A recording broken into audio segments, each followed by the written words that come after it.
Alright, ladies and gentlemen, this is Mr. Bostic coming at you with another Harley CTLA tutorial. Today we're going to be doing a little bit of Photoshop, and we're going to be making a Halloween kind of scary breakthrough glass kind of movie poster. Alright, so I'll probably break this up into a couple little parts so we can easily fit it on YouTube so you, my students, can watch it. Alright, so here we go. We got Photoshop open. First thing we're going to do is we're going to make a new document. Now, we're going to file new. We're going to set our preset to US paper, which is going to give us 8.5 by 11, 300 resolution. Now, we're going to change our resolution because we're not going to be necessarily printing this. We're going to basically keep it on file on the screen, keep it digital, maybe post it on Facebook or something, whatever you want to do. But so we're going to change our resolution down to 72. We're going to hit OK. Alright, that gives us our paper. Next thing we need to do is we need to open up our image. Now, students, you were with me when I took this picture. I have a picture of myself acting crazy in the classroom. What do I call it? Bostic horror. There we go. There we go. Craziness. Alright, so it was taken with the web camera on the HP laptop, so not all that great quality, but it'll work for what we got to do. Alright, so we're going to take that, we're going to use our move tool, and we're going to drag that over to the tab of our document. Alright, and there it is. Alright, next thing we're going to do is I'm going to resize this because I want this big old mug of mine to fill up the screen. So I'm going to do transform, Command T. I'm going to grab a corner. I'm going to hold shift as I drag, and while I'm dragging, I'm going to hold option so that I can drag it from the center. Alright, and put it, where I want, and I want it to fill up most of the screen, like so. Alright. Now that I've got my layer, I'm going to rename it. So it's not layer 1. I'm going to name it face. Alright, by just clicking on the name or double clicking on the name and renaming it. Then I'm going to make a new group. So I'm going to go down to the bottom of my layers panel, and I'm going to choose this button here, create a new group. Alright, and I'm going to name this group, double click it, name it face. Alright. The next thing I'm going to do is I'm going to go back to my face layer. I'm going to kind of darken my mouth area, like the tongue area. Kind of want it to blacken out. So there's a couple ways you can do this. You could use a selection tool, the multiple selection tool. I can use my quick selection tool. Just kind of click in there and grab some area that actually didn't work too bad. Grab the inside of the mouth. I want to feather this, so I'm going to my selection, modify feather, and I want to feather it. I don't want to do 15 pixels. I'm going to do like 5 pixels. Alright, just soften it up a little bit. Next, I'm going to use my burn tool. Alright, so your burn tool is in your toolbar. It might be hidden by the dodge tool. Remember, if there's a little white triangle there, you can click and hold and find the other tools underneath. Okay, so your burn tool, you could also hit the letter O and it'll bring you to it. I've got mine set on a brush about 65 pixels, and my hardness is set to 0. And I'm just gonna go in here and just start painting over it. Alright, kind of darken that out. Since I might undo that, Command Z, that last one. Since I have a selection, it doesn't matter if I go outside of it. It's only going to affect the inside of what area I've selected. So I'm going to deselect, Command D. Alright, so I kind of darken my mouth, inside my mouth area, nice and dark. The next thing I'm going to do is I'm going to duplicate my face layer. So I could control click on it and say duplicate. I can click and drag it down to the create new layer button. Either way, make a copy of it. I'm going to name this face soft light. Alright, and I'm going to change the blending mode of this layer. So in my layers panel, there's a drop down menu, and I'm going to change it to soft light. Alright, kind of darkens everything a little bit. And I think I'm going to drop the opacity of this layer down some just so it's not as dark. Kind of mix them together. I'm sitting at like 37%. It's really up to you what percentage you want to do it. Take it to you till it looks the way you like it.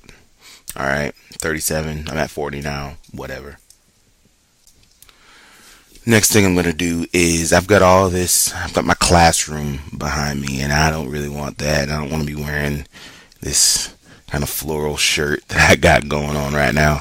So I'm going to go to my face group, and I'm going to add a layer mask. So at the bottom of my panel, I can hit create layer mask or add vector mask button, same as layer mask, or I could go to layer, layer mask, apply, or reveal all, whatever you want to say. There we go. Got my mask, and I'm going to use my brush tool, letter B. Alright, right here. And I'm going to make sure I have my mask selected. So you see right now I don't have the little white bars around it. If I click on it, you see little white brackets pop around it. And my foreground I'm set to black, pure black. The easy way to do it, just hit the letter D on your keyboard, will set your default. And I'm going to make my brush kind of big, and I want it to be a soft brush. Take my hardness down to 0. Alright. And I'm going to make sure my foreground color is black. Oh, D sets white foreground, black background. So if I hit D and then the letter X, it'll flip those for me. Alright. And I come in here and start painting. Why am I only getting a...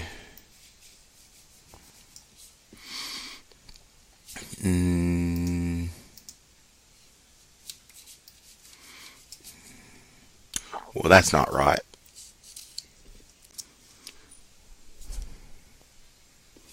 Why am I... Oh, I'm adding...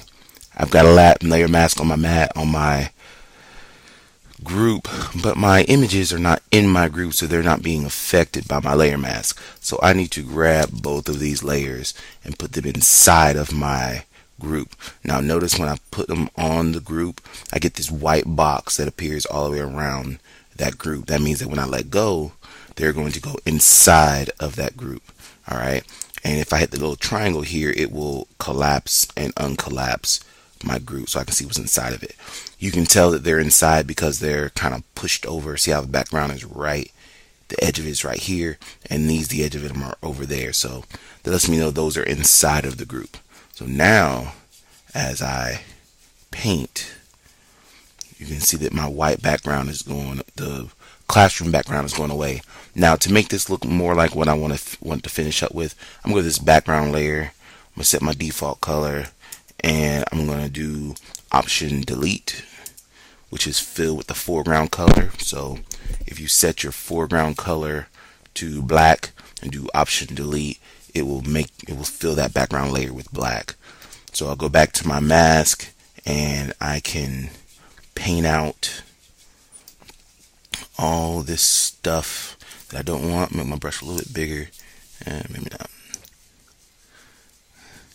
and just kind of go in and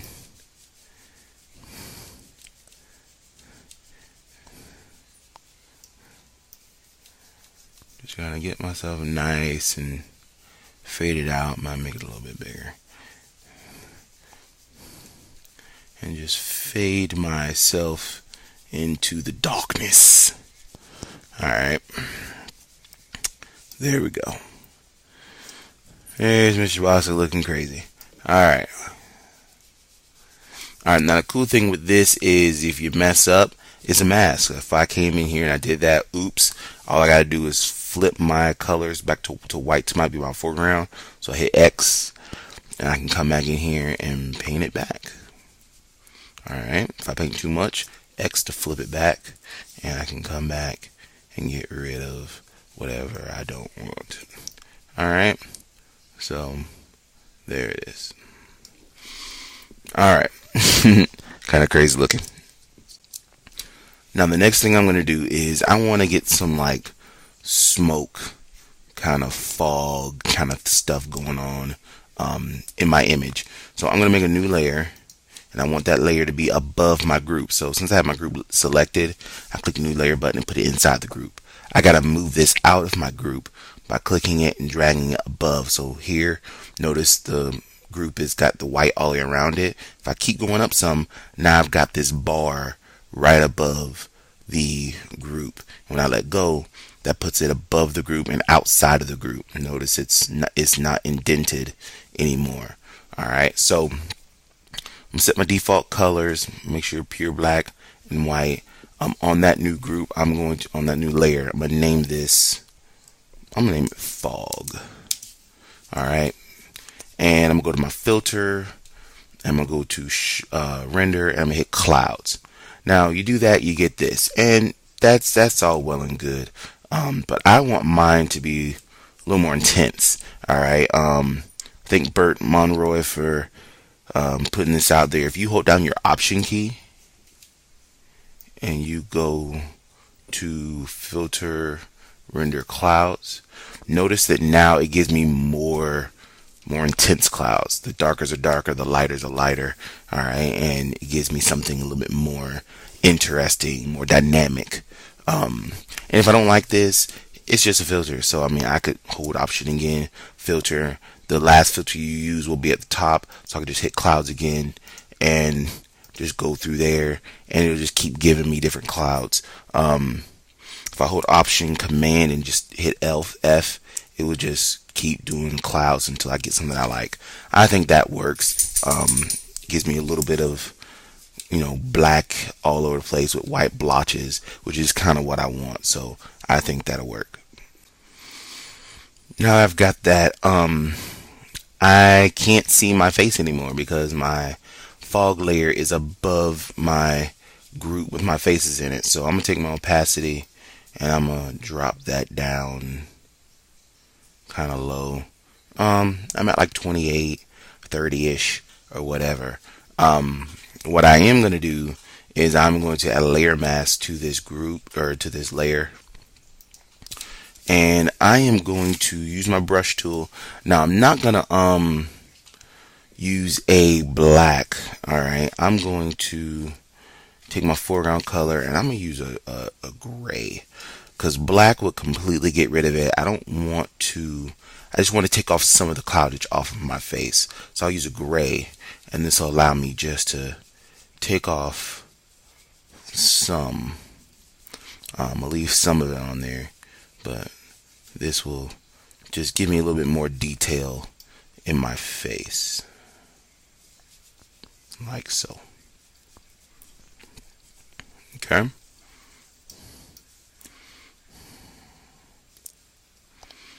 You can go in and make it look as awesome as you want. Alright. So students, when we were doing this in class, I did it a little differently, but this is how I'm doing it now. So here we go. There it is. And I'm going to take this layer here and I'm going to put it into its own group. So I'm going to make a new group, but this time I'm not going to forget to actually put the layer inside of the group. I'm going to name that group Atmosphere. Okay, so I got my atmosphere that's in that group.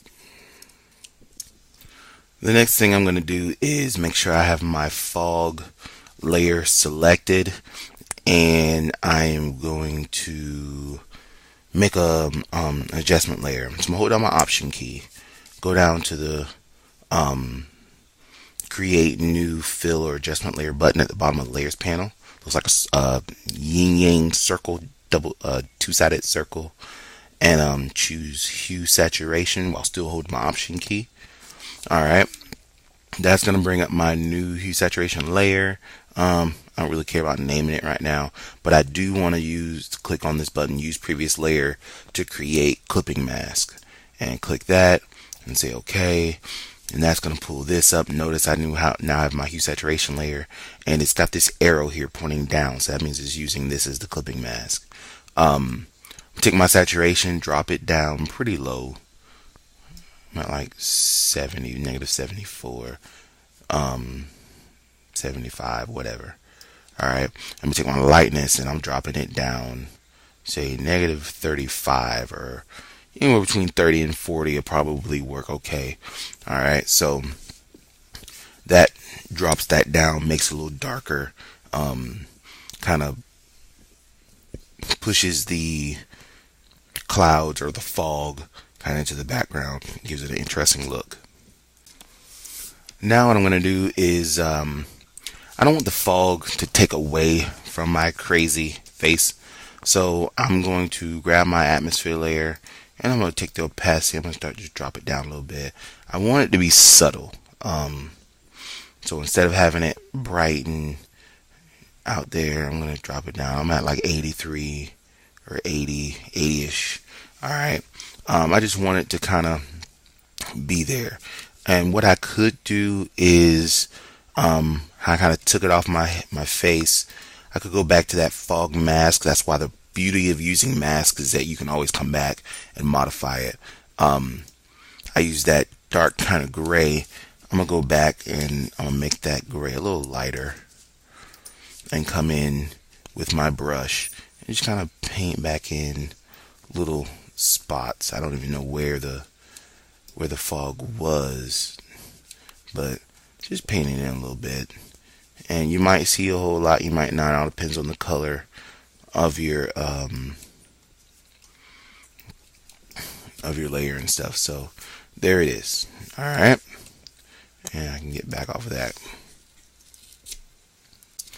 The next thing I want to do is I want to start colorizing this a little bit. So I'm going to go to my adjustments panel, and sorry, well, you know, I should probably, I'm setting to my photo editing layout. Let me go back to the essentials. So that's what you probably see. Sorry about that.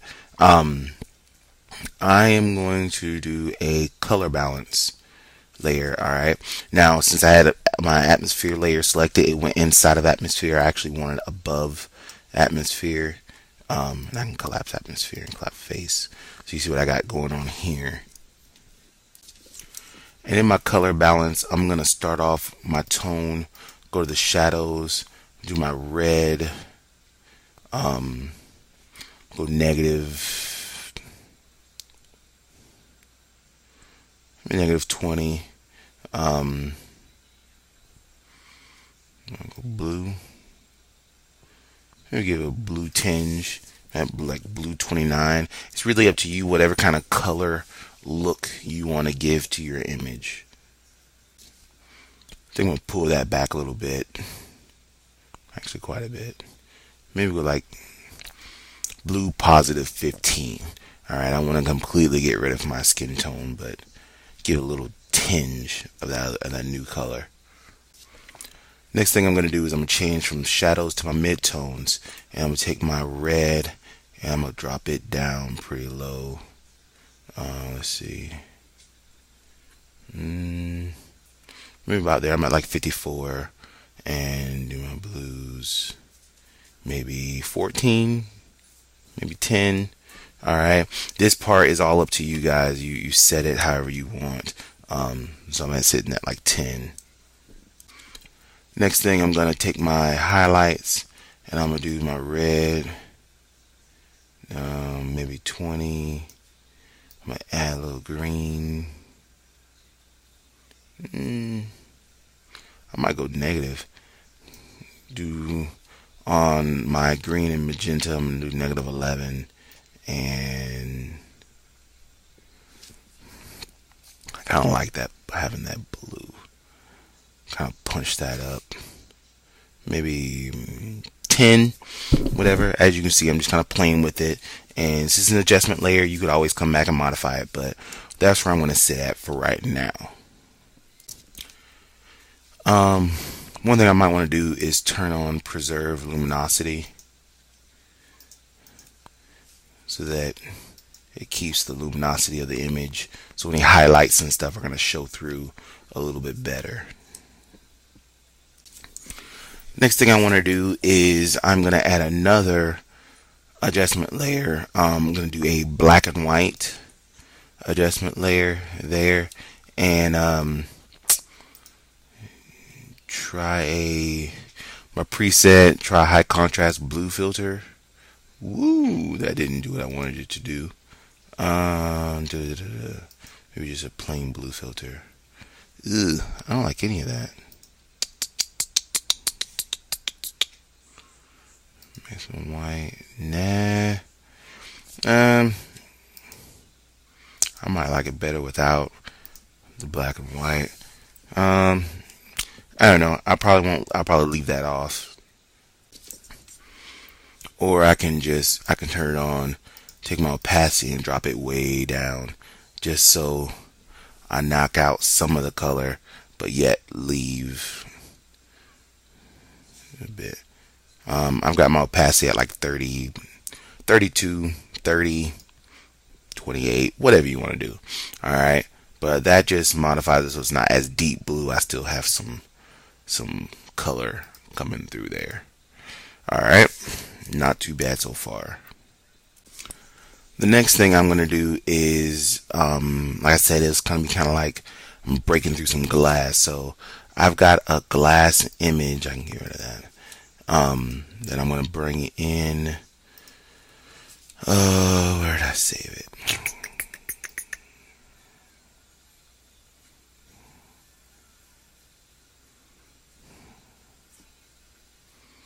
What did I save it as? Can't find my image. Let me go find it. There it is. I found it. Alright, so got this image here. You can grab any kind of cracked image that you can find online or whatever. I've got this one. I'm going to drag it over onto my document, and I'm going to do Command T for transform. I'm going to zoom out a bit, and I'm going to rotate it while holding shift to keep it constrained so I can get it to where I want it. And then I'm going to resize it, grabbing a corner, holding shift to kind of get it to the size that I want. Now I do want it to kind of fill up my screen there, my image. So do that, hit enter so that it sets it.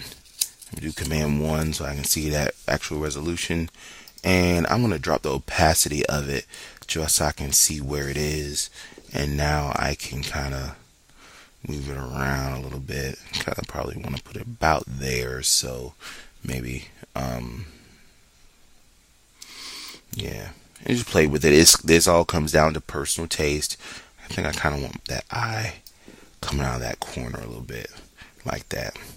Alright, yeah, I think that works. Now what I'm going to do is, I got a lot of areas that are like covering my face where I don't necessarily want it. I am going to maybe make this a little bigger here. Maybe move it up so I can kind of have my eyes in there. Alright, kind of like that. It kind of looks like a kind of makes me think of Magneto. I don't know. Whatever. So hit enter, get that set. Now I've got all these extra chips on here that I don't really want. What you can do, I'm gonna grab my my polygon lasso tool, and just kind of makeshift selections by just clicking and releasing around any areas that I want to get rid of. And it doesn't have to be perfect. Go outside of my frame so that I know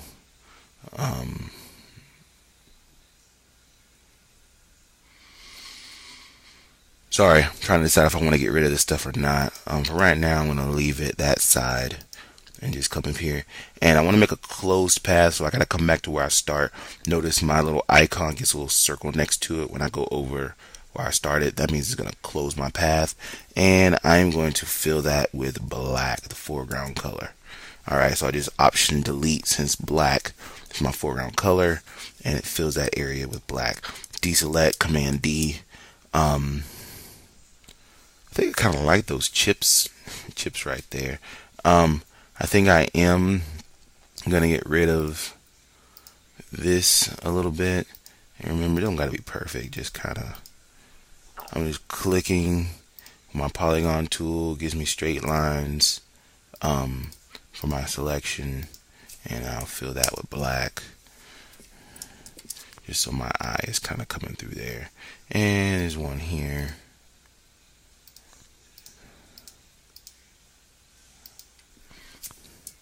Fill that with black. Deselect. Alright, I think that'll work for the time being. And ladies and gentlemen, I think we're going to call that a wrap for tonight. It's getting kind of late and I want to get some sleep. So we'll pick this up next time. This is Mr. Bostic, Harley CTLA signing off. Peace.